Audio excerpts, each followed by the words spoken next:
एक महात्मा दिन में नहर में दिगंबर रहते थे, नहर में घुसकर इतना गंगा नहर में और भजन करते थे। धीरे धीरे लोग दंडवत प्रणाम वैसे रात्रि में बाहर निकलते थे, जंगल था, नहर थे। अब लोगों का धीरे धीरे प्रभाव यश बढ़ना शुरू हुआ तो आसपास के गांव के लोग आने लगे टिफिन ले लेकर। तो एक टिफिन लेते और फिर क्रम बन गया कि तुम्हारा अमुक दिन, तुम्हारा अमुक दिन। कहाँ भागवतिक आकाश वृत्ति में और कहाँ टिफिन वृत्ति में। फिर उनमें प्रार्थना, स्वामी जी गृहस्थ के अगर घर आप जैसे महापुरुष के चरण नहीं पड़े तो स्मशान समझो।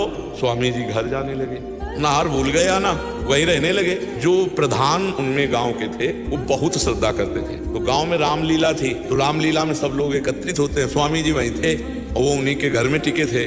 नई बहू थी, स्वामी जी का हंसी खेल बातचीत से नई बहू का भाव। अब केवल बहू और स्वामी जी दरवाजे पर तखत। और जब स्वामी जी ने देखा उनका भाव पहले से जैसा भी हो।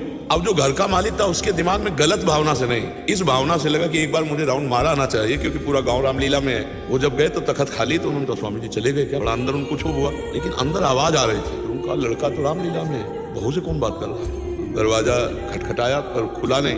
तो माइक से जाके रामलीला में कहते, भैया हमारे घर में बदमाश आ गए। अब सैकड़ों आदमी टूट पड़ा। अब दरवाजा जब खुलवाया गया तो स्वामी जी और बहू इतने जूता चले होंगे, क्या वही जानते होंगे। ब्रह्मावर्त बिठूर में वो मिलके अपनी कहानी बताए थे, क्योंकि हम नई अवस्था के थे तब 22, 23, 24 की। तब वो हमारे लिए बताए थे कि भाई बच के चलना।